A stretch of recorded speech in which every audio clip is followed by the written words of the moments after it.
Amigos, meu nome é Vinícius Talon e neste vídeo vou falar sobre a situação específica da testemunha que, sem ter sido alertada quanto ao seu direito ao silêncio, confessa a prática de um crime.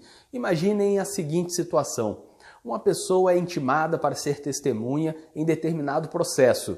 Enquanto está lá prestando o seu depoimento, essa testemunha começa a confessar a prática de um crime. Confessa que praticou o crime junto com o réu que está ali respondendo a este processo, ou confessa que praticou um crime diverso em outra situação, em outro contexto.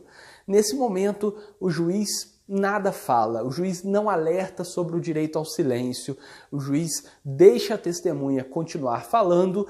Ela termina de falar, o Ministério Público requer cópia do seu depoimento, cópia do termo de audiência, cópia do DVD em que ficou gravado esse depoimento e, em seguida, promove a denúncia contra essa testemunha que confessou a prática de um crime. A questão é, o Ministério Público pode denunciar alguém com base exclusivamente nessa confissão? O Ministério Público pode denunciar essa testemunha que confessou a prática de um crime durante a audiência sem ter sido alertada de que teria direito ao silêncio? Essa questão é muito interessante e até já foi decidida pelo STF.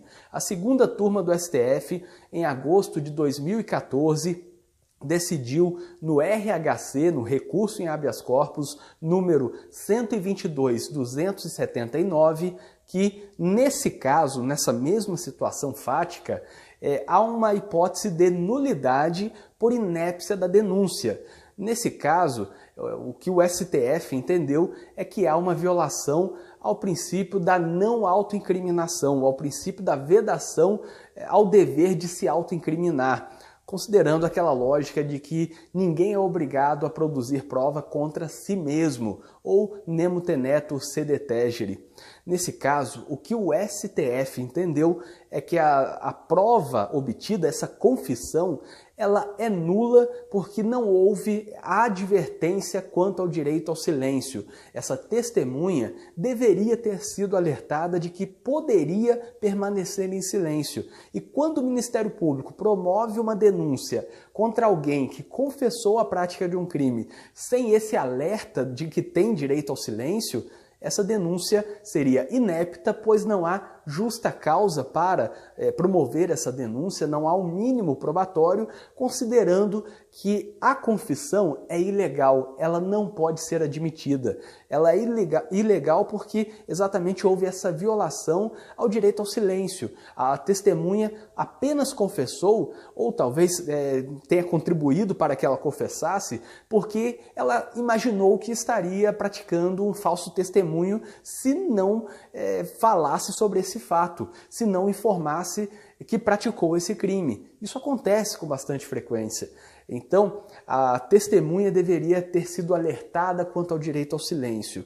E nesse caso, sendo alertada quanto ao direito ao silêncio, se ela não falasse mais nada sobre o fato específico, o fato criminoso que ela teria praticado, não haveria crime de falso testemunho em relação a essa testemunha que poderia ou não confessar. Em outras palavras, se a testemunha está falando sobre o fato que está sendo apurado no processo, como regra, ela presta depoimento, ela vai estar sujeita ao crime de falso testemunho, mas no momento em que ela começa a falar sobre eventual prática de crime por ela mesma, deveria haver o alerta do seu direito ao silêncio, dizendo, portanto, o juiz que aquela testemunha tem o direito de permanecer em silêncio, que isso não será utilizado em seu prejuízo, que permanecer em silêncio quanto ao fato que teria praticado, ao fato criminoso que teria praticado, não importará em falso testemunho,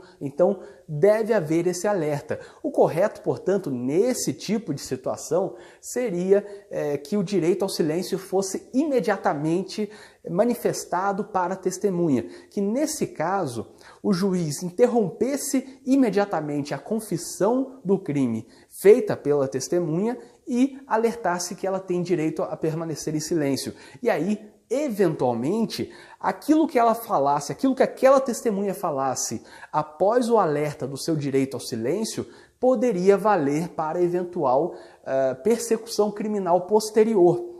Ou seria o caso de o Ministério Público tentar obter outras provas e não utilizar essa confissão feita sem o alerta do direito ao silêncio. Mas aí, se o Ministério Público utilizasse outras provas como decorrência dessa confissão ilegal feita em audiência, essa confissão sem o direito ao silêncio, sem ter sido acompanhada de um advogado, provavelmente seria o caso de a defesa demonstrar que aquilo que o Ministério Público conseguiu de provas após essa confissão, na verdade, são provas ilícitas por derivação. Provas que foram produzidas de forma lícita, mas tiveram uma origem ilícita. O Ministério Público apenas correu atrás dessas provas após estar na audiência e presenciar uma confissão de modo ilegal, uma confissão em que aquela testemunha não foi alertada quanto ao seu direito ao silêncio,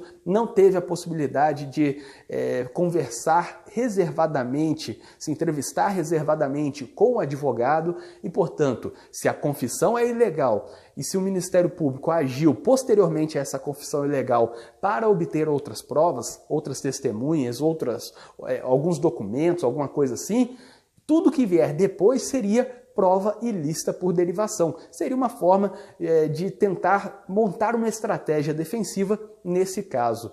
Então, tudo que surgisse após uma confissão sem a garantia do direito ao silêncio seria prova ilícita por derivação. Resumindo, temos aqui uma decisão muito interessante da segunda turma do STF, tomada já tem algum tempo, foi em agosto de 2014, dizendo que o Ministério Público não pode promover uma denúncia com base exclusivamente em uma confissão realizada por uma testemunha que não sabia do seu direito ao silêncio, que não foi advertida quanto ao seu direito ao silêncio.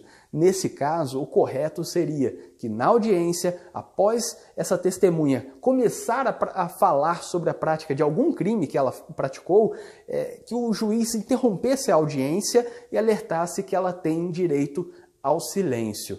Espero que vocês tenham gostado deste vídeo. Inscrevam-se aqui no canal e ativem as notificações, porque assim vocês saberão sempre que for lançado um vídeo novo aqui no canal.